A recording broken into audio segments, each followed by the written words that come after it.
Pro Secrets. I am Ethan Van Sciver, and this is part 2 of my rebuttal to this video, The Cartoonist Who Destroyed the Comic Book Industry, by a YouTuber named TheGamerFromMars. That's this guy here. Just followed me on Twitter yesterday. Hello, how are you?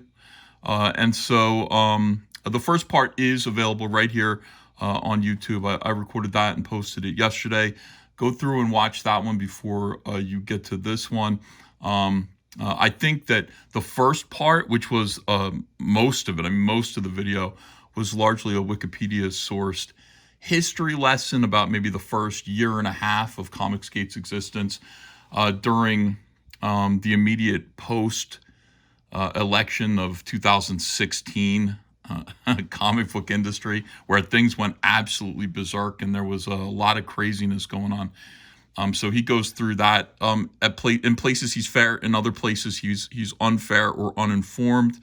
So that's what I did in the first video. I went through it and I kind of corrected the record here and there, gave some more context, which I'm able to do, and I'll do it again here too. Now this is the last kind of 8 or 9 minutes of this video. The first half of the video was a history lesson that was a little bit incomplete or inaccurate. The last half is a hit piece. I mean, this guy goes in on me. He goes in on Richard C. Meyer, and basically, I think, presents Comicsgate as a movie that ended in 2020, I guess, and then for the last 5 years, Comicsgate. What happened to us? I don't know. We're in a ditch. We're homeless. Something, Comicsgate is just not what it's supposed to be anymore. That's a few people have opinions like that, and it depends on what you think Comicsgate is for and what it's meant to be. I'll talk about that, but yeah, let's get into this now. Before we do, please do like this video, and please do share the video, and then also subscribe to the channel if you wouldn't mind. I appreciate you guys. All right, here we go. Let's go. Let's see what he has to say. Ethan's opinion of Mark had changed since they talked on a live stream only a year prior. Mark Waid, a bully with a history of harassing those who disagree with him, took it upon himself to call Zach's publisher and interfere with the contract they had between them. He is at the very heart of the problem in comics, and we must not allow Richard's limited resources to be the reason why he isn't stopped. As is the case with many court proceedings, neither party discussed the case much publicly during its 2-year arbitration. It wasn't until December of 2020 that they released... Okay, yeah. All right, so he said earlier, my opinion of Mark Waid had changed. Yeah, it did change. I mean, I had some evidence and some reasons to feel some type of way about Mark Waid before. I've known Mark Waid for a long time. I've known him for a long time, and I think together we confronted this guy named Rob Granito. I did. Rob Granito was this guy who, and you can find Rob Granito. You can find him on YouTube, videos about him. But he was a guy who would go to conventions, and he would set up a big booth, and he basically completely made up his professional credits. He said he worked on the Batman animated show, that he drew an issue of Batman the Shadow of a Bat, that he knew this guy, he knew that guy. And it turns out all of it was a lie, and most of his artwork was traced, or he would print out, somebody else's artwork and then throw paint over it and call it his own artwork. And so I confronted him and kind of said, look, what you're doing is basically fraud. And it made the news for Bleeding Cool Comic Book News that I had done that. And then Mark Waid saw it at the very same convention where I confronted him. It made news that night. And so the next day, Mark Waid came up to me and said, I'd like to go over there and confront him too. And I said, well, okay, go do it. And he said, will you come with me? Yeah, sure. Okay. So I walked Mark Waid over there, and Mark Waid kind of laid into this poor guy who'd already basically been, he'd already been chastised by the whole comic book industry. But I fear that I gave Mark Waid a taste for being the sheriff of comics. I do blame myself for that a little bit. It's possible that kind of led him on a path because he started doing it more often. I mean, here's Mark Waid. We got multiple iPads. We've only got 2. Somebody said, boy, I liked it better when you had 3 or 4 iPads. Maybe I'll get a couple more if we're going to do more of these videos. All right, here's Mark Waid. So, every time there's a situation that goes on in comics where Comic book pros are upset about somebody's lack of decorum. Mark Waid turns up. It seemed like he used to do this a lot more and volunteered to be the solution, the two-fisted solution to the problem. Here's Mark Waid. Now, in this situation, Zombie King, Arthur Sujam, who is a Dutch artist who painted Marvel Zombies covers. So if you remember Marvel Zombies back in the day, they had beautiful painted covers that were like rehashes of classic Marvel comic scenes, but they were now zombies, right? He did all those, and he made his name off of that, and people started calling him Zombie King. Nowadays, like, he really does make a lot of his living going to conventions, and he's got a big display of prints of his artwork, et cetera, et cetera. People do try to come and see him, but his display takes up some real estate. In this case, like, there was a lot of buzzing and anger going on because Arthur Sujam had taken 2 tables in Artist Alley instead of the one that he was supposed to take, and nobody wanted to really confront him and say, Arthur, you're only supposed to take 1. So they gossiped about it on social media, and then Mark Waid says, my biggest regret this weekend is not being at MTL Comic Con, I don't know, Montreal, must be Montreal Comic Con, to personally and forcibly move Arthur Sujam's shit off other artist tables. So I guess the extra table that he took was quote unquote another artist table. Probably was, but Arthur probably didn't realize that he had done this, committed this sin. Just checked, says Mark Waid. Sujam's at an island to himself at Tampa, my next post San Diego Comic Con show. He can't pull shit there, and he will be watched, trust me. So Arthur basically just made a mistake. I know Arthur, he's a nice guy, but he, he took 2 tables instead of 1. It's like Trump getting 2 scoops of ice cream instead of just 1. And look at the vitriol, and Mark is trying to, like, basically, he's like busy contacting every show I'm doing the rest of this year to warn them that if Sujam pulls this shit there, I'll make it loud and ugly.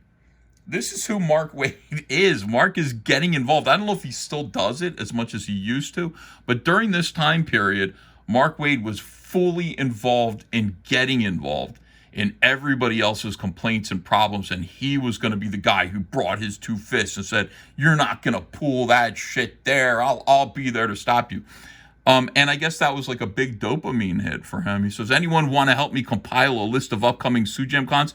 I'll make every effort to curb his shit. Trust me, he says. So this is a little bit, this is like who Mark Waid kind of is and what he was doing back then. And it is kind of where he found himself. I think Richard C. Meyer and Comicsgate is where that version of Mark Waid was put to a stop.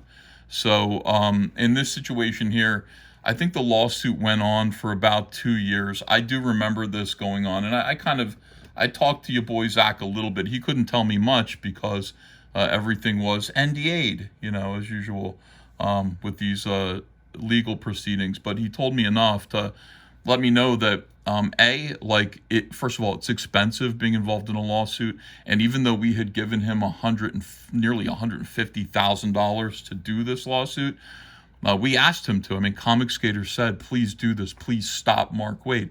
Mark Waid was also running through his funds as well, and this was just a battle where everybody was getting bloodied. I think we wanted to see Richard C. Meyer follow through with finishing the lawsuit.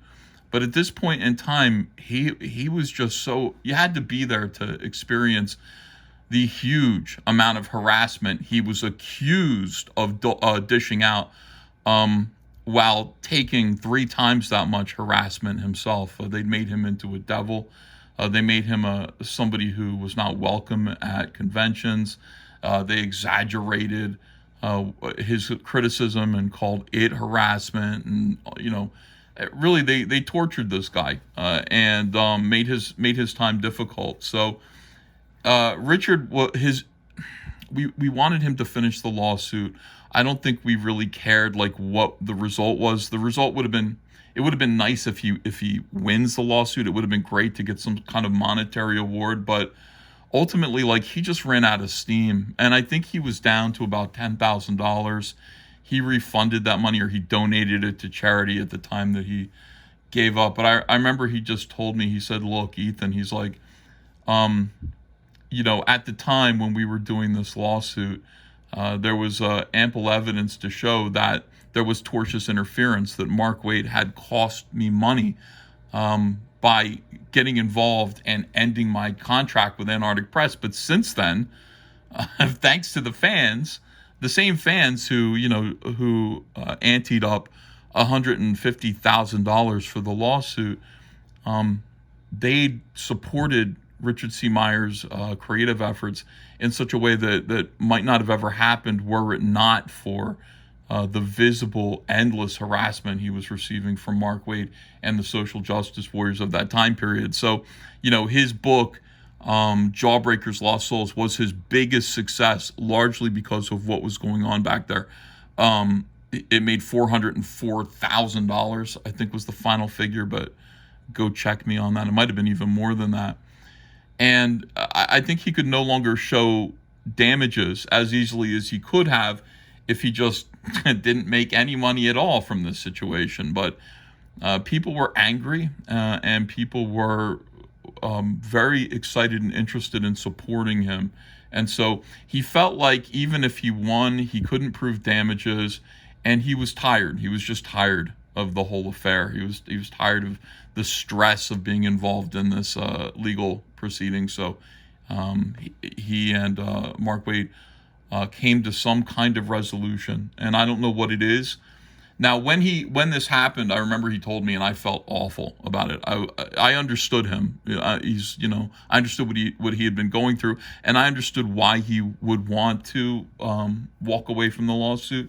But I knew that it would be devastating to comic skaters and the people who supported him. It's just he just ran out of fuel, and nobody knows what it's like to be Richard C. Meyer except for Richard C. Meyer during this time period. So yeah, to me, and I think to other people as well, like this moment, this moment was the end of the Comicsgate that people who wanted Comicsgate to stand against SJWs in comics represented. I think this moment really kind of killed that version of Comicsgate for a lot of people. It was disappointing. All right. A joint statement saying that Richard had voluntarily decided to dismiss the suit, with neither side admitting wrongdoing. It may feel a bit anticlimactic for a story with such a bombastic opening to end so quietly, but such is often the case when conflicts go from social media to the courtroom. As for Jawbreakers, Richard ultimately decided to self-publish it under his own label, Splatto Comics, through which he had released... Now, I mean, it wasn't he ultimately decided this. This guy's making it seem like that happened later. Jawbreakers launched before Cyberfrog. Zach and I were talking about, hey, look, ultimately the answer to this is, to publish our own comics. And I had to do it anyway because this is what I do for a living. So I was already trying to figure out, having been blacklisted from the mainstream comic book industry for being a part of Comicsgate and being a Republican and the whole blacklisting effort, that cancel culture effort that went on for me in 2017, 2018, I still needed to make a living doing what I do. So I was going to crowdfund my comics. Zach decided he was going to do it too. And we kind of talked about it, like who was going to go first. And I said, why don't you go first? So he went first. I was going to go to Indiegogo. He was going to go to Kickstarter, if I remember correctly. He went to Kickstarter and had his campaign ready to go. And the SJWs, people like Mark Waid, I don't know if Mark Waid was directly involved, but people like him, other professionals, mobbed Kickstarter and demanded that, somebody who was a harasser of women and trans and people of color, these were all their talking points back then, should not be allowed to run a campaign on Kickstarter. And Kickstarter did comply with those wishes, and they kicked him off of Kickstarter. So we had to go to Indiegogo. Indiegogo had a much better and healthier attitude. They said, we stand against gatekeepers. And I loved that they said that. So we made Indiegogo our home for crowdfunding for the next few years. To multiple other crowdfunded books over the following years. Yeah, he did a bunch of comics. At this point, it may seem that the era of Comicsgate rallying together against a comic they hated was a thing of the past. And for the most part, Yeah, I mean, I never really saw it that way. But again, as I said in the other video, I think there are two branches of Comicsgate. There are the fans, right? The people who were upset at, this, and how comics had been taken over by the radical left, and then their ideas, were implemented in place of good stories. So a lot of characters were being changed, and race swap, gender swap, all the stuff that they were doing then, and they're still doing it now to a lesser degree, because they got a lot of attention back then, and they're trying to do it again now. I think now it's more like every character is gay or bisexual now. And then there's me, like I'm a professional, and so my thing is my concern with Comicsgate was, hey, there are professionals who reveal themselves to have right-leaning views, and the minute that they do, they're ejected from the comic book industry. They can no longer go to conventions. They're told they can't go to conventions. They're gatekept from those. They're gatekept from getting work. They're blacklisted at Marvel, DC, all the big companies, and basically just shunned by their peers, because if you're seen, and this happened to me many times, like if you're seen being kind to me or socializing with me, people say, "What are you, a white supremacist, Trump supporter too?" And those people are forced to sort of comply with the blacklist, So that was my concern. My concern as a professional is that people who are creative people who used to make a living in comics should be able to continue to make comics. And that's where my version of Comicsgate, or my angle on Comicsgate, comes in. I'm not at all concerned with this. Like I see this stuff and I go, oh, it's just awful. It's annoying. But this is just, other pros, SJW pros making bad comics. To me, this could be changed if like people with different views were allowed to make comics as well. So I see the professionals who are being blacklisted from comics for having views that are opposed to this as the much larger issue and the much more pressing issue that needs to be addressed. As soon as these people stop having complete power over comics, I think the world becomes a better place. The comic book industry becomes a better place. It was. People like diversity in comics, and Van Sciver continued criticizing newer releases. Not but me. there really wasn't anything like Ironheart or America coming out anymore that they could rally their fans behind in hatred. That changed in March of 2020 when Marvel announced a new series that almost served as a last hurrah for everything Comicsgate stood against. The release in question was the 30th anniversary celebration of the 1990 series, The New Warriors, featuring a brand new team consisting of original and diverse superheroes. But there were some additions that people took great issue with. First off, there was Screen Time, who the press described as a meme-obsessed super teen whose brain became connected to the internet after becoming exposed to his grandfather's experimental internet gas. They didn't explain what exactly internet gas was, and we may never know. Courting much more controversy, however, were the twin heroes Snowflake and Safe Space, the former of whom was non-binary. Writer Daniel Kibblesmith explained that he had chosen those names because he wanted to reclaim these words that were widely seen to have a derogatory context. The response, while predictably negative, was far greater than anyone expected. Not only did Comicsgate hate it, but so too did the people who normally celebrated Marvel's efforts at representation. The main point of contention on the other end was that Daniel Kibblesmith, a cisgender man, shouldn't be deciding how to reclaim hurtful language for non-binary people. The character designs of these characters, the names of these characters, they do not seem like they're here in earnest. They don't seem like these are a push for nice, genuine diversity, which I am all for. I think it's high time that we got some legitimate non-binary representation in comic books. But this does not seem like this is going to be non-binary representation. But the image of the okay. Yeah, this is, I mean, to me, I saw this coming and I thought it was performance art. Daniel Kibblesmith was funny. He was on a bunch of dating shows where he, a full-grown man, would, act in a very funny way around women, like, getting kisses from them and everything. He acted like he was 8 years old, and I could tell he was a performance artist. I do believe that this was mockery of social justice comics, but it was. I think he did this as a joke. That's what I think. That's my opinion, because it's just too funny. I mean, all of this is Snowflake and Safe Space.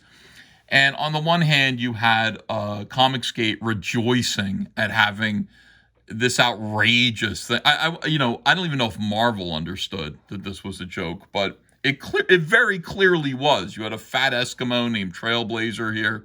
Everything was a joke. What is internet gas? None of it's real. It's all silly, and making fun of social justice warriors and the Snowflake and Safe Space left. Clearly, it was making fun of them. But Comicsgate thought it was a serious effort, and the left also were like, hey, this is really kind of making fun of us. It isn't really a good effort. And then it blew up, and Joe Rogan grabbed it. The media grabbed it. Everybody started using this as an example of the excesses of SJW Marvel. And at that point, it was pretty much over. Like, I might have made one video about this, laughing about it, but these characters all became the avatar of that time period, and that's how it's pretty much over.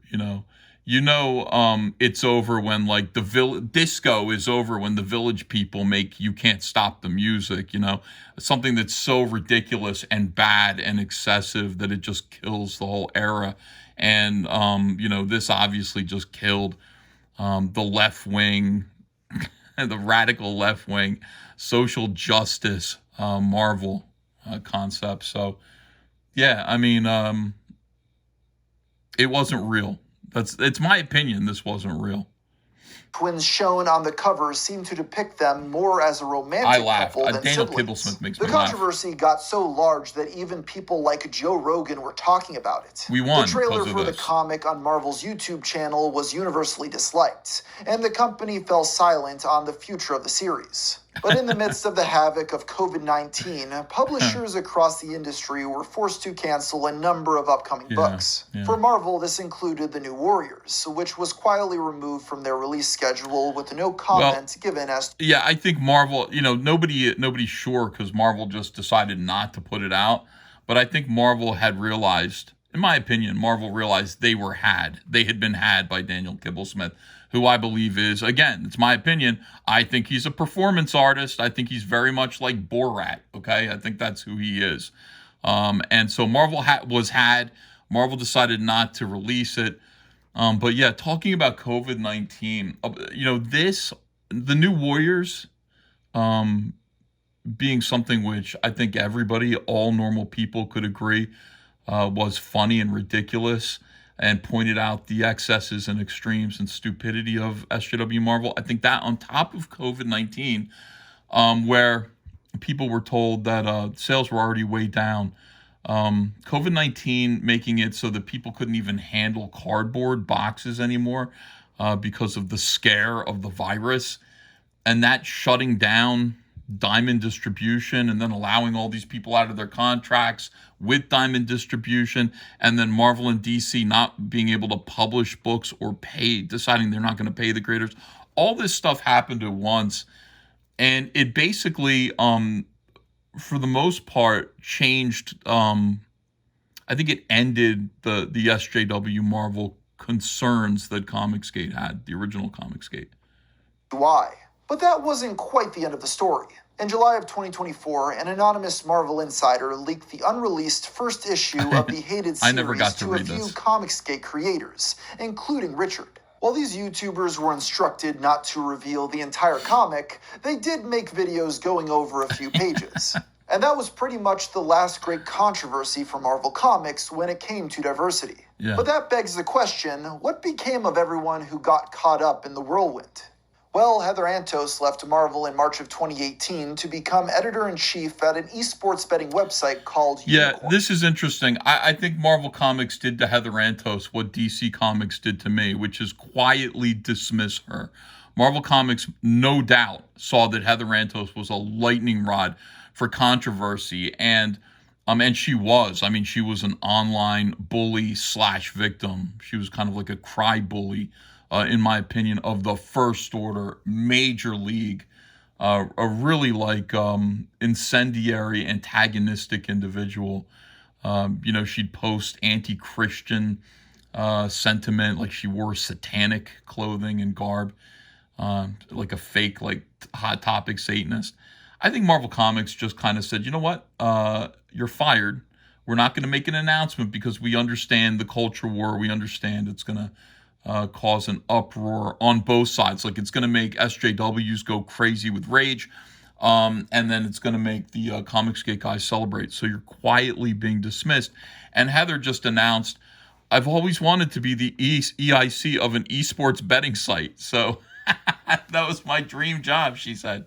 So they let her do that. Like they let her leave quietly, pretended it was her choice, and go do this instead.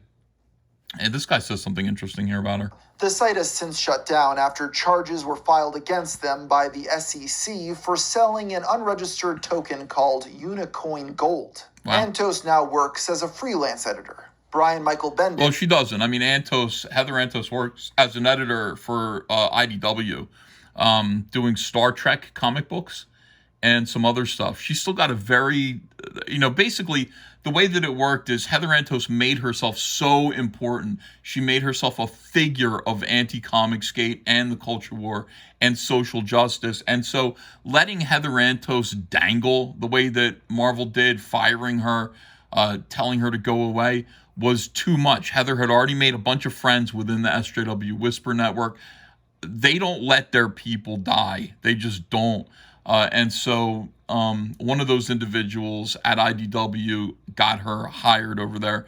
She's a terrible editor. She doesn't really seem to care about the comics that she does. She allows all kinds of typos and strange things to get through her books. Star Trek has largely become social justice. Everybody on the Enterprise screams about fascists all the time. It stinks of Heather Antos, but that's where she is. She's over at IDW right now. Bendis, okay. Bendis is a real talent. This, on the other hand, is still very successful in the world of mainstream comics. Yeah. Most recently, it was announced that several of his independent projects were being developed into TV shows by Amazon. Similarly, people like G. Willow Wilson, Jason Aaron, and Tom Taylor continue to find consistent... I worked with Tom Taylor at the end of my time at DC on a book called Green Lantern Edge of Oblivion. And together we worked with Eddie Verganza. He was the editor. Eddie Verganza, who was, now he's been fired. He was accused of all kinds of sexual harassment and things of women in the workplace. He was a good editor. Eddie Verganza, make no mistake, was very good at what he did as an editor, but yeah, he did have some, apparently, according to other people's testimony, he did have a tendency to get too flirty and maybe a little too crabby with the women in the workspace, so he had to go. But I did work with Tom Taylor then. Tom Taylor blew up when he started making characters gay. He started making DC characters gay and everything. He'd wear like a t-shirt. I don't think Tom is gay. But I think he definitely is riding that grift where it's like right now at this moment, what's popular, what gets attention, not necessarily what's popular, but what gets attention in comics, what makes the corporate overlords happy, the parent companies proud, even though comics aren't really making a profit anymore, is if the comic books can make a statement about the parent company's own political values and social values. So DC Comics making comic books becomes valuable to Warner Brothers, and the same with Marvel and Disney when they're virtue signaling their social values of their liberal social values. Tom Taylor, I think, picked up on that real quick, and he's a mediocre writer. Sorry, Tom, you're okay, but like he kind of elevated himself really quick as being a guy who grabbed that trend and made it work for him. So good for him. Work in the space. Mark Waid is currently writing for DC, although the events of the last few years certainly seem to have taken a toll on his mental health. Most recently, he expressed his hopelessness on the state of... Yeah, it didn't... this is great, by the way. It didn't take a toll on his mental health. He's always been this way. He's always been this way. Again, there are stories of him throwing temper tantrums. Like, this is a guy, Mark Waid's an incredible figure because he's somebody who is mentally advanced, like in a lot of ways. I think he graduated high school when he was 14 or something like that. Could be wrong, but he about the ages, but he did. He skipped through high school real quick, went to college kind of young, kind of a Doogie Howser type. And the problem with that is, like, he was always a kid who was never allowed to kind of grow up with his own crowd, his own peers, his own age group. So for some reason that seemed to have resulted in Mark Waid being prone to tantrums and being emotionally incontinent in a lot of ways. Like I just showed you with Arthur Sujam, like you just saw the way he treated Richard C. Meyer and Comicsgate. These are things that shouldn't concern an adult, but they concern Mark Waid because, he's a child. It just seems like he's a child inside. So him reacting to another election, I mean, you're in your 60s. You've been through enough elections, right, that you know that 4 years goes by. I'm excited that, Trump is president. I voted for him. I'm a big Trump supporter. But also at the same time, I'm like, 4 years? Is that all we get? Another 4 years? 4 years goes by real quick, right? So if you're an adult, you realize that, like, even if you don't like who the president is right now, all right, so it's going to be over soon. You're not a teenager. It's like 4 years is not a lifetime. It's going to be over. And whoever it is that you want, whatever decisions have been made, you look at what Joe Biden did. Trump is undoing a lot of that. Nothing's permanent. It's fine. Adults understand this, but, like, Mark Waid, like, Trump being elected again destroyed his faith in humanity. Like, literally destroyed his faith in humanity. Listen to this. It's great. World following the results of the 2024 election. Even if by some miracle this turns around, I don't believe in the basic goodness of my fellow Americans anymore, and without this, I cannot write superheroes. There's no point.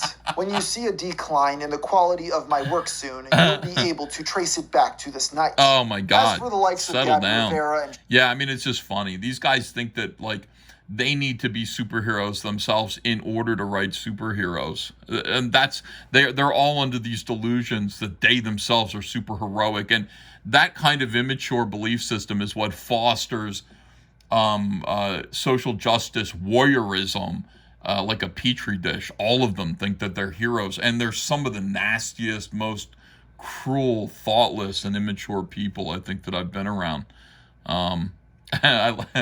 There's an election. I no longer have faith in humanity because Trump was elected. That is a riot. But you know what? That kind of viewpoint isn't just Mark Waid. I would say like a good 75% of comic book professionals completely understood what he was talking about there and felt the same way. Silly. Chelsea Kane, they haven't done any work for the two big comic publishers since The End of America and Mockingbird, respectively. Yeah. After Axel Alonso left, he started his own company called Artists, Writers, and Artisans, or AWA for short, I didn't know that. Through which he continues to release the work of independent creators to this day. But what about the characters that these writers helped create that started the Comicsgate movement in the first place? Well, some like Carol Danvers, Miles Morales, and Kamala Khan have all continued to be featured. Yeah, they're corporate characters. I mean, if you look back there, so Miles Morales was created because Miles Morales is a black version of Spider-Man. I wish I could just easily skip back a little bit. But he's a black version of Spider-Man. And he was created because Marvel Comics saw that DC Comics was in a lawsuit for the copyright of Superman with the Siegel family. And in 2008, they won. They won that lawsuit. DC Comics had to make certain changes to Superman so that the Siegel family was claiming certain aspects of the look of Superman, stuff from Action Comics #1 that DC Comics could no longer reference. And that led to the New 52 with 3 different new versions of Superman that were not related to Action Comics #1, right? So there's something called the Copyright Act of 1976, which allowed the Ditko family and a few other creators from Marvel Comics in the Silver Age to step forward and contest despite the fact that it was work for hire, contest the copyright, Marvel's exclusive copyright over the characters that their family, Steve Ditko in particular here, created for Marvel. And they knew that window was opening up in 2010. There was a 5-year window where Ditko's estate could contest the rights to Spider-Man and Doctor Strange and all these other characters that Steve Ditko created. Spider-Man was an especially big concern for Marvel Comics. So what they did was they created a new version of Spider-Man called Miles Morales, who was not related to any of the Spider-Man elements from Amazing Spider-Man number 15. Amazing Fantasy, number 15. And they did that in case the Ditko estate won Spider-Man back, right? So they would have a Spider-Man going forward, and they could announce, oh, he's black, so that's good, it's diverse, we care about diversity. They didn't care about diversity at all. I mean, you think Disney cares about diversity? No, they cared about protecting the Spider-Man IP and having something to move forward with called Spider-Man should the Ditkos win their Peter Parker back.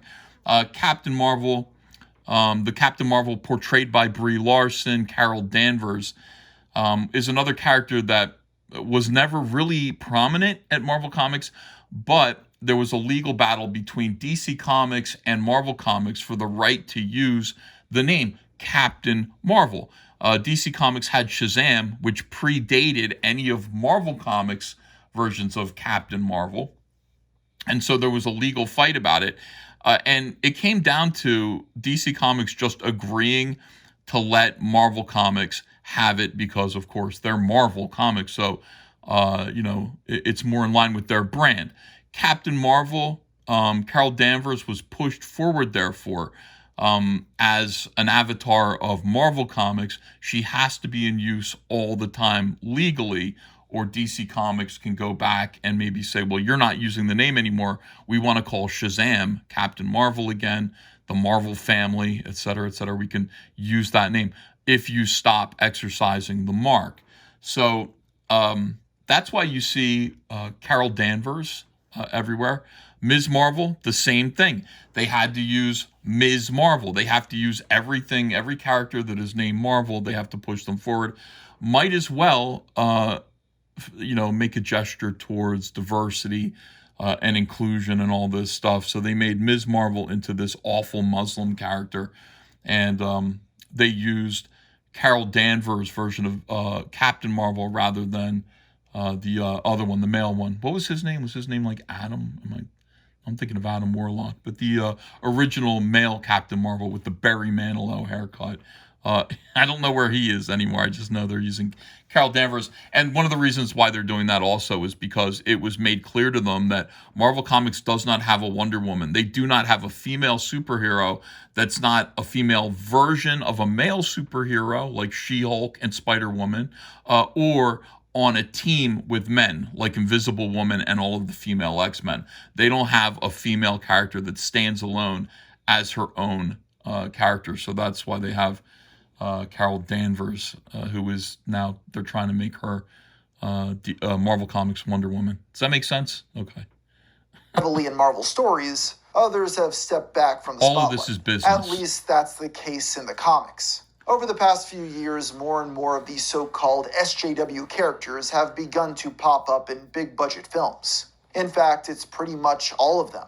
Miles, Carol, Kamala, Sam Wilson's Captain America, Jane Foster's Thor, Riri Williams, and even America Chavez have been adapted. At the same time, box office profits for Marvel's latest movies have taken a notable decline. Are these two facts connected? Well, there are certainly some people I can think of who would say yes. Which brings us to the current status of Comicsgate. While the movement still exists online, its reach and influence is nowhere near what it was just a few years prior. There were a couple more controversies in 2021, interestingly enough, revolving around DC rather than Marvel. I made a bunch of videos about this where, it just became clear that DC Comics, and mostly DC Comics, was involved in making a huge amount of their characters gay and bisexual. So I did make a video about that because it warrants criticism. It warrants looking at. I listed all of the articles all of the characters that were being made gay. And once you see them all in a row, once you see like 18 press releases announcing that Wonder Woman, Catwoman, Superman, Robin, like Batman's bisexual, Aquaman is, or Aqualad is non-binary, and like every single character, it seems like Poison Ivy is a lesbian. Once you see all of these announcements in a row, you go, yeah, there's a real problem here. There's an agenda. There's a reason why this is happening. And that was something that I didn't necessarily want to fight. It's not something that I think Comicsgate would kind of, early Comicsgate would want to confront editors and say, why is this happening? I just wanted to point it out. It's not something that I wanted to say needs to change, even though I think it is going to change on its own, because like all of these trends, they end. I mean, they just end eventually. I've been here long enough to know that 10, 15 years ago, the trend was, actually it was like 25 years ago, my God, the trend was death.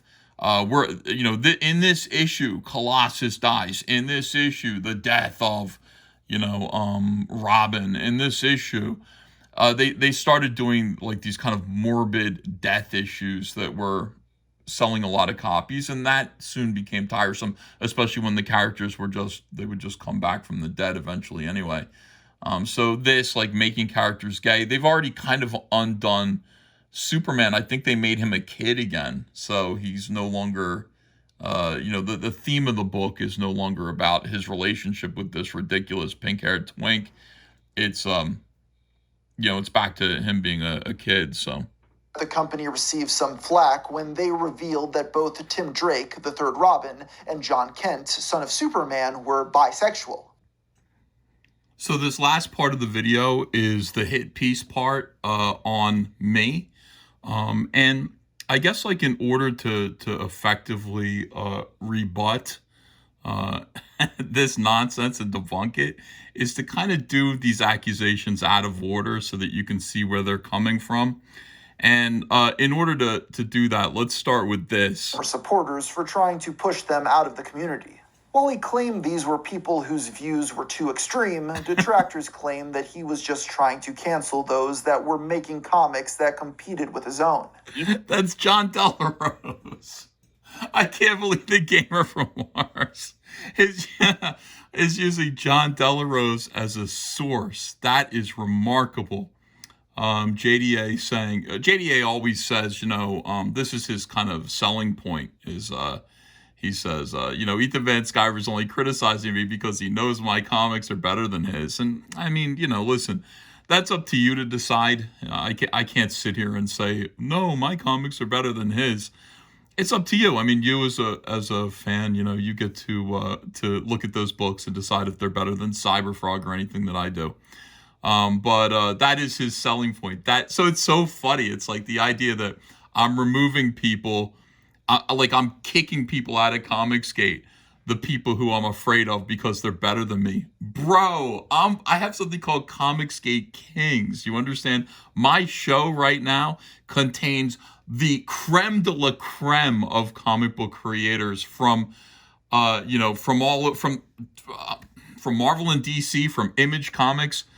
I got John Malin, I got Shane Davis, I got Graham Nolan, the creator of Bane, I've got Aaron Lopresti, I've got Andy Smith, I've got Billy Tucci, I've got so many great creative people right now, and I think all of them are better than me. I'm not trying to get rid of them, I'm trying to help them to get their comic books funded. The people who aren't in Comicsgate anymore, who used to be, it's unfortunate. I believe in my heart that I made every effort to get them to stay, because I feel like Comicsgate is a rowboat. It's, amidst tumultuous waters, shark-infested waters, and I believe that a lot of these creative people need to be with us. It's the best place to be. And I love to have a multitude of creators on my show. This is a list of people who I've destroyed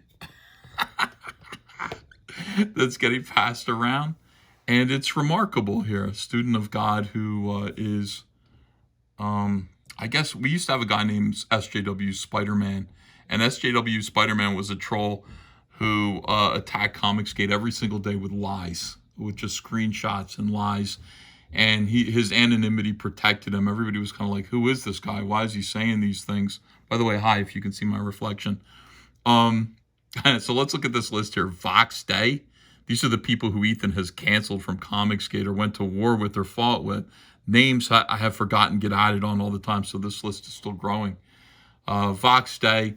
Vox Day, yeah, he tried to hijack Comicsgate and put that label on his comics way back in 2018.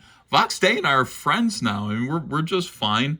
If he wanted to come on the show, he'd be welcome to do that. But yeah, we had a disagreement, God, years and years ago, and it's over with now. It's not a problem.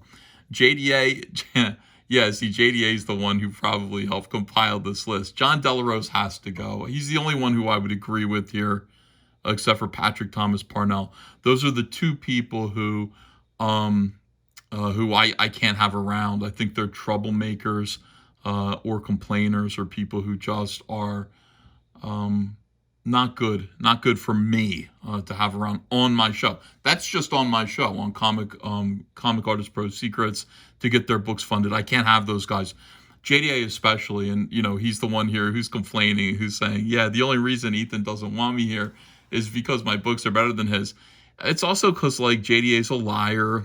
He's a troll. I've tried to have conversations with him where I took him seriously and treated him like a real comic book creator, but that's not who he is. That's just not who he is. He will seek to undermine. He'll seek to hurt people, destroy people, and he's got his own agenda.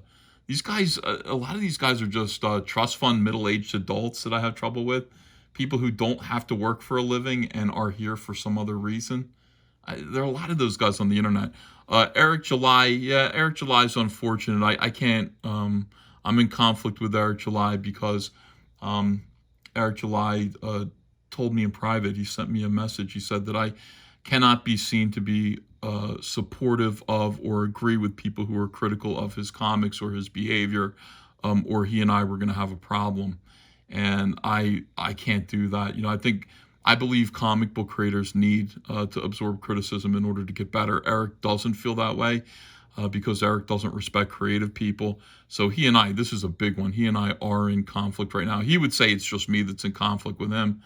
I would say I'm not even really in conflict with him. I'm just kind of using him as an example.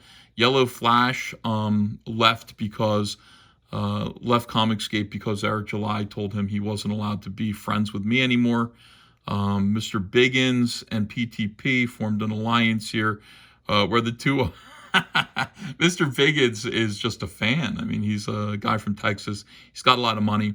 He told PTP that PTP should be the leader of Comicsgate. Apparently, two of them worked together to try to create a situation where they could gain power and influence by putting on conventions together, parties, and they'd be able to gatekeep those parties. So if you wanted to be invited to the Comicsgate conventions and parties that were happening all over the country, you would have to answer to PTP. That was all fine with me. I thought that was okay, but then they got really weird. Shane Davis said he didn't want to be a part of going to their conventions, and they needed us to be there because if me and Shane and John didn't go to the conventions, then it wouldn't be like a real Comicsgate convention. So they were pressuring Shane Davis to agree to go to these conventions, and Shane said no. And there was a big fallout that basically revolved around that, and then who had the rights to Dale Keown's Pit. PTP had made an agreement with Dale Keown that he would get to publish Pit, and then Dale Keown changed his mind over that, and that caused all kinds of conflict. All of this is really complicated. Gary, I don't have a problem with Gary. Gary has a problem with me, as has a problem with me, and he didn't like. I think these guys just, I don't know. I think they just see me as bad for their business. So maybe I am. Antonio Bryce, I'm okay with. He was, he was on my show all the time. He'd be welcome back. The entire cast of FNT. I mean, that goes along with Gary and Az. George Alexopoulos is an unfortunate case. He came to me looking for some help because he was called a white supremacist on Reddit, and it was a world that I'm not really familiar with. But he came over and I said, yeah, you know what you should do is, I didn't know what to do with him, but I said, you should join Comicsgate, make some friends around here. Well, the War Campaign guys got a hold of him. I don't know if War Campaign's listed here. War Campaign guys got a hold of him, and they were trolls and kind of abusive guys who were pretending to be comic skaters, who were just fun guys having a good time. But what they wanted to do was basically abuse and chase everybody who was Comicsgate away from me. They scared the hell out of George Alexopoulos after one social club meeting, I guess, and he was gone. Brightwisers I'm okay with. The Brightwisers are not here because they made a deal with Walmart to have their books published in Walmart, and it went disastrously for them. Their business partners ripped them off, according to them. Left them nearly homeless, just bad business arrangements, and they don't want to be involved in comics anymore. But I love Mitch and Elizabeth. I wish them well. Iconic Comics turned against me. I think there was, this might be a case of actual kind of jealousy. They were the people, as soon as I started live streaming, Iconic Comics, Tim Lim and those guys turned up and said, there are a lot of people talking that you're making money for other people, but you're not making money for them. Richard C. Myers out there bragging about how you let him on the show. He made $4,000 in a few hours. People are talking. And I kind of said, wow, I don't know any of these small press guys like you guys, but if you want to be on the show, I guess I'll bring you on the show and try to help you. And we just did not get along. Tim Lim formed a weird thing called The Glove. He said, he's like, if you can find dirt on Ethan Van Sciver. So stupid. But this is over the course of like 8 years of internet drama. Do you understand? We can go through each one of these cases and explain like why each thing happened. Tim Lim basically said, if you got dirt on Ethan Van Sciver, give it to me. You can say that you're the Fist and I'm codenamed The Glove. And it's just a really strange attempt to undermine me and overthrow me. Doug TenNapel reached out to me and said that he lost his Scholastic gig for making fun of trans people, and would it be possible for me to help him get back in the black again and make a little money? And I said, sure, come on board, join Comicsgate, be on my show. Yeah, you're the creator of Earthworm Jim, of course. I can definitely sell something that you do. Very naively, people reached out to me for help, and I wanted to help everybody.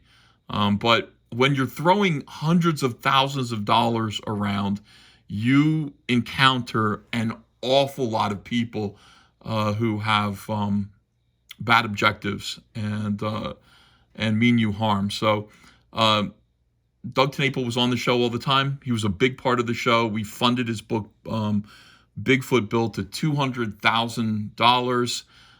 And that's all he wanted from us. He wanted $200,000 to publish Bigfoot Bill.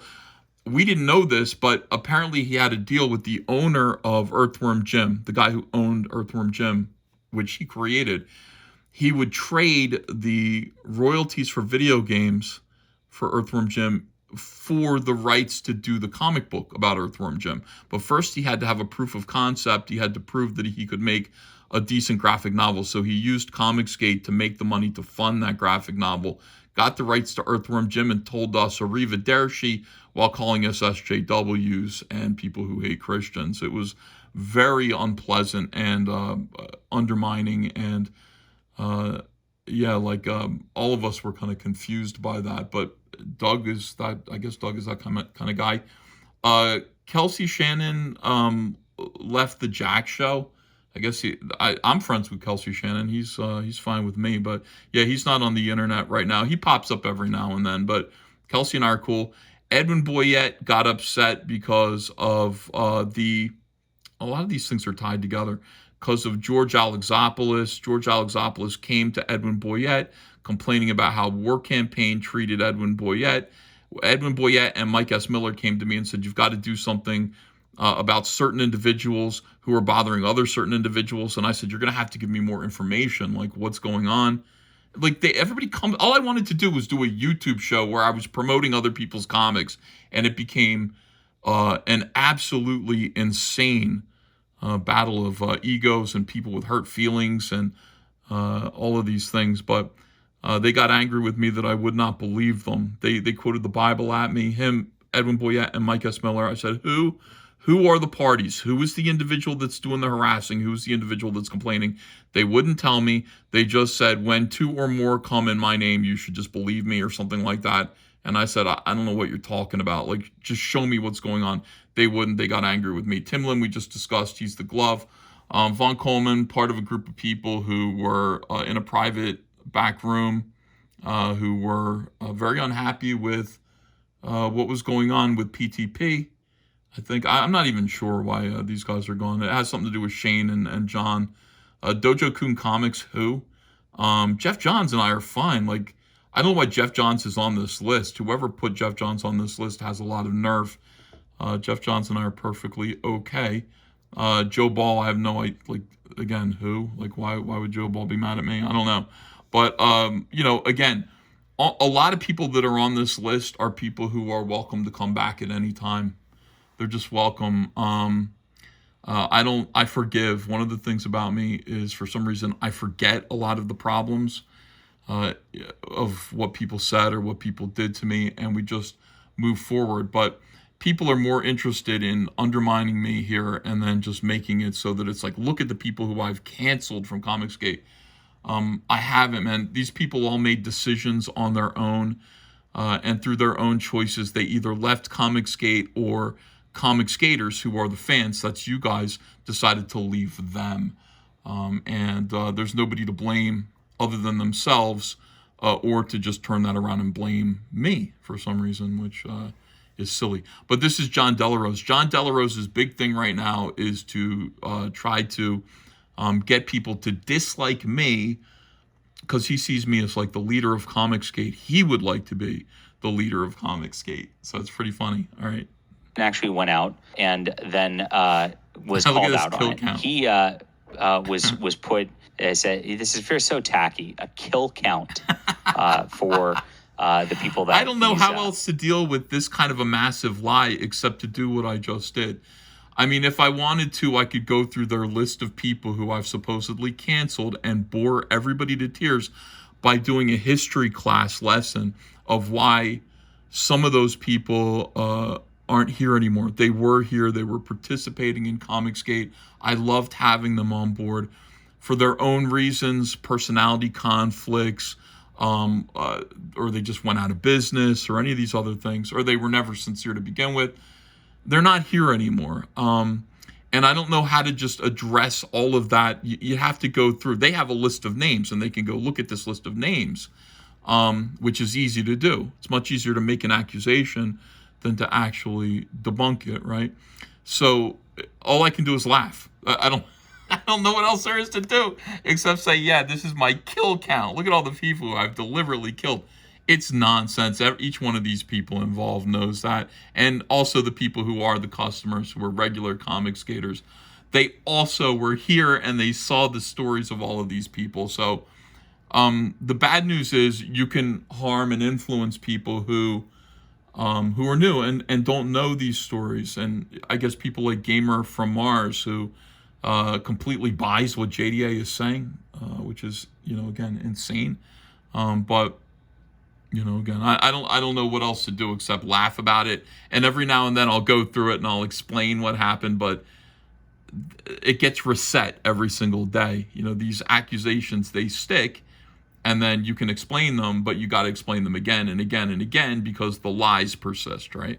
Okay. He's canceled, so he's proud of it. He knows he's canceled people. He knows he's done it. I've canceled nobody. It's not really effective anymore. On top of that, Ethan has also been criticized for being incredibly slow to release his own crowdfunded book, and has been accused... Okay, now hold on a second. It's back. Oh. All right, here we go. ...of drug and alcohol abuse, although those are admittedly mainly just memes from people who dislike him. Yeah, I mean, saying I'm accused of drug and alcohol abuse is really uncool. I don't do drugs. I've been open with people that I think I've smoked marijuana about 6 times in my life. This is one of them, but people said it was crack. It's a meme. It's just a joke. I don't do drugs. I do not drink nearly as often as I want to. I want to drink all the time, but I have too many obligations because I like it. I like to drink. I like to go out and party and stuff when I have a chance. I have too many obligations, and I have to be sober to meet those obligations. It's just simple. So I can't drink. And doing drugs again, I've smoked pot 6 times. And only gotten high once. I can't get it to work because I'll smoke a cigar. I know how to inhale. I know how to like get smoke in my mouth and then breathe it out again. I'm an asthmatic. I'm afraid to allow it into my lungs. So I'm really bad at trying to get high. And that's just the way it is. I'm not against it if that's what if other people want to smoke pot and do a lot of drugs. It's your own life. It's your own body. You do what you want politically. That's my viewpoint. But this is not the right kind of thing to levy at me as an allegation. Me being late with my comics, yeah. My comics are incredibly detailed, and they take a great amount of time to produce. It just takes time to do stuff like this. And, as you can see, it's a lot of... Anybody who's bought my books knows. They take time to do. And Rainbow the Brute is very late because I was new to crowdfunding and I thought I could do Wrecked Planet, Cyberfrog 2 quicker than I did it. And I crowdfunded Rainbow the Brute because people were anxious to get Rainbow the Brute on the dockets and ready to go. Crowdfunded it way too soon, and then it got bottlenecked behind doubling Wrecked Planet and getting that book, which raised $1.2 million. It was just crazy. Getting that book out to people. And so we got Rainbow the Brute, which we got to do. And in the meantime, we're doing a bunch of little projects that I'm writing but not drawing. But Rainbow the Brute is bottlenecked right now. And so people saying Ethan's slow to get his comic books out is fair. I mean, that's just like a fair thing to say. And it's something I'm hoping to sort of put behind me in 2026. Get Rainbow the Brute out, get Cyberfrog 3 finished, and then be ready to finish the Cyberfrog story with Cyberfrog 4. And I'm paying for it. It's like I've lost people have lost faith in me because of it. I've lost customers and readers and all of these things, and it sucks. It sucks because it's the most important thing in my life. But one big business mistake, like running Rainbow the Brute too quickly, has disastrous consequences. So what we can really do is just move faster and do what we can. Quality has to be there at all times. The book, when it comes out, has to approximate. I mean, I don't know how you make a book that's that late feel like it was worth the wait, but we've got to do the best that we can to make that happen. Okay, so we got me being a druggie and me being late with my comics and then me canceling people. But that reflects the much larger reason for why Comicsgate fell apart. People became resentful when they saw the leader of the movement's goals shift from changing the mainstream to promoting his own pet projects. Okay, yeah, I hear you. That's a silly thing. I'm not the leader of Comicsgate, okay? I didn't ask to be the leader of Comicsgate. If you're following this story, I was canceled from DC Comics. I lost my career. I lost everything associated with my career. I felt like I needed to fight back. I wanted to understand why this had happened to me, who these people were, because I did not understand gatekeeping. I did not understand who and what SJWs were. I didn't understand the Whisper Network.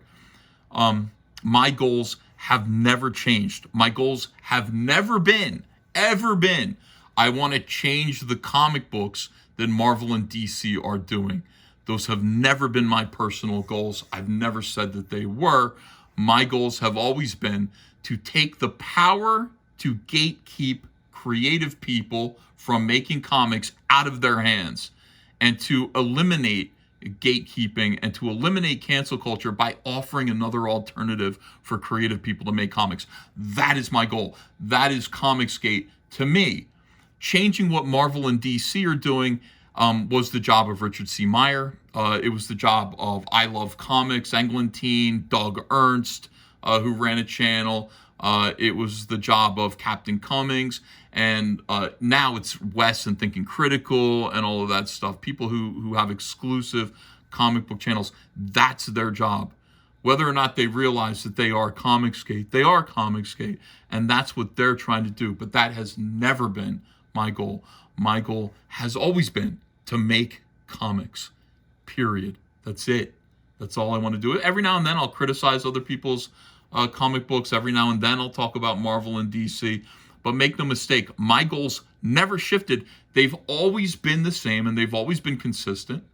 And the people who came and watch my show and who call me the leader of Comicsgate, people who say that, are people who are watching because of what I'm saying. So did the goals shift? Did my goals shift? No, they've always been consistent. Most people watch me, so I guess we have to re-examine what you believe Comicsgate is, what your own personal goals for Comicsgate are, and whether you are more interested in making our own comics and allowing creative people to make comics and supporting that effort, or if you're more interested in trying to bully Marvel and DC into making better Spider-Man comics. It's up to you, but I know where I stand. Not only that, but when writer and artist Ed Piskor was accused of inappropriately messaging an underage girl in 2024, Ethan Van Sciver was quick to throw himself into the narrative, publicly celebrating the downfall of a comic book pro who he believes stood against Comicsgate. Oh, however, no, it wasn't that he stood against Comicsgate. It was that he was a male feminist. And this has happened over and over and over again, that male feminists get accused of, as it turns out, being sex pests. So I thought that was pretty amusing and worth talking about. And the fact of the matter is, just before that, my little brother, Noah Van Sciver, who's a well-regarded cartoonist, like he's in the cartooning world of comics, did approach him and say hello, and I want to take a picture with you. And Ed said no, because your last name's Van Sciver. I don't think I should be photographed with you. So, I didn't like Ed Piskor, and I guess Ed Piskor didn't like me. But him being canceled brutally by the same people who, as I showed in the other video, canceled me, he named them in his suicide note. He named who it was who was responsible for canceling him. I don't think Ed Piskor even knew Comicsgate really existed. I don't think he was paying attention to us. These people who are still in the mainstream aren't paying attention to us at all, unless we, do something that's noteworthy, or they have some reason to pay attention to us. They don't. Ed Piskor barely knew I existed, and honestly, I barely knew he existed. Either I wasn't a fan of cartoonist kayfabe. So Ed did name who, unfortunately, Ed's suicide note did make it to the internet, and he did name who it was, who he blamed for the choice that he made in his cancellation there. Let me see here. Let's scroll down, and you can see. And this is really sad, but these are people who were in his world. We weren't in his world at all. But yeah, you can see, look at this. First on the list, Daryl Ayo. Daryl Ayo is the guy who who basically got me canceled. He got the whole thing of, the rumor that I was a racist who was attacking him and harassing him when he spent a year calling me a white supremacist. This guy's a specialist in cancel culture, in my opinion. And he got Ed Piskor. I didn't see any of this happen, but he was responsible in some way, in Ed Piskor's own opinion, for canceling him. He called it a kill shot when that information was released about him and whoever the girl was. I don't even remember now. But yeah, you can see Ramon Villalobos, Cam Del Rosario, JB Rowe, Molly Wright. He says, congratulations, you got your pound of flesh. Evan Dorkin. Imagine Evan Dorkin being listed here, man. I like Evan Dorkin's work, but yeah, he is He is a social justice warrior and a busybody, so I hope skeletons from your closet get revealed someday. Woof. And then Alex DeCampi, who is, in my opinion, the queen bee of cancel culture, SJWs, responsible for destroying so many creative people's lives and spreading so much rumor and gossip. And I for the life of me, working at DC Comics, I had no idea who this biatch was, but she keeps popping up on these lists of people responsible for life ruination. Having said that, if you want to talk about anyone that we know who might have been partially responsible for this, it's funny that JDA is your source. I guess he's your source for this. JDA would like to take the heat off of himself. Now, of course, I think I did. I think I will take responsibility for saying, haha, another male feminist exposes himself as a sex pest. But JDA had a whole news source. He had a news outlet that he was running called the Fandom Pulse. And look at him bragging here. Holy crap. As soon as he found out about this, he ran a ton of big articles that must have been all over the internet about Ed Piskor. Cartoonist Kayfabe deleted their YouTube channel. He took credit for them self-deleting. He took credit for Ed Piskor self-deleting his YouTube channel, at least. He says, I literally scared Ed Piskor off the internet with a news story. Look at him bragging at his cancel power. Unlimited power, he says. JDA actually bragging about it, bragging about what he did to Ed Piskor. No wonder he's trying to convince this guy that it was me. This guy Burner here goes, you hypocrite. You could see he's got a screenshot of a tweet that I don't think exists anymore, and the video has been taken down. Cartoonist Kayfabe rage quits the internet, and it gets worse for Ed Piskor. What is he hiding, asks JDA. Look, here's Ed Piskor in the thumbnail. What is he hiding? And then, right under that, pray for Ed Piskor. JDA. I mean, the guy's amazing, dude. You're using him as a source. You're doing his bidding to attack me because JDA would like the power, the unlimited power. As you can see, he cares about unlimited power. JDA would like the unlimited power that he perceives that I have as the perceived, but not actual, leader of Comicsgate. And Gamer from Mars, you helped do his bidding. I don't know if you knew. I don't care. It doesn't matter to me. But anyway, this is the end of the video, I'm pretty sure. I had to take these little bits out of order just so that you could see. I mean, accusing me of, being responsible for Ed Piskor beyond the pale, and must have come from somebody like JDA. But happy to address these allegations as usual. I'll get my comics done. I do take that very seriously. I got stuff on my desk right now. Got some Cyberfrog, some Cyberfrog on my desk. We got to get back to doing art videos, don't we? Now that I got this really cool tripod, let's do it. Thanks everybody. Thanks for watching. Let me know what you think of this video. Leave me comments. Please like the video, share the video, and subscribe. And I will be back later today with another video. Let's do another recorded video. Take care. Hey, you want to follow me on Twitter? Are you sure? Well, if so, I'm at Ethan Van Sciver. That's at Ethan Van Sciver. See you there.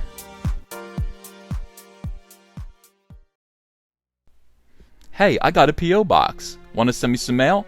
Send it to Ethan Van Sciver, P.O. Box 607, Marlton, New Jersey, 08053. And I'll probably open it up on the live stream. Thanks very much, everyone.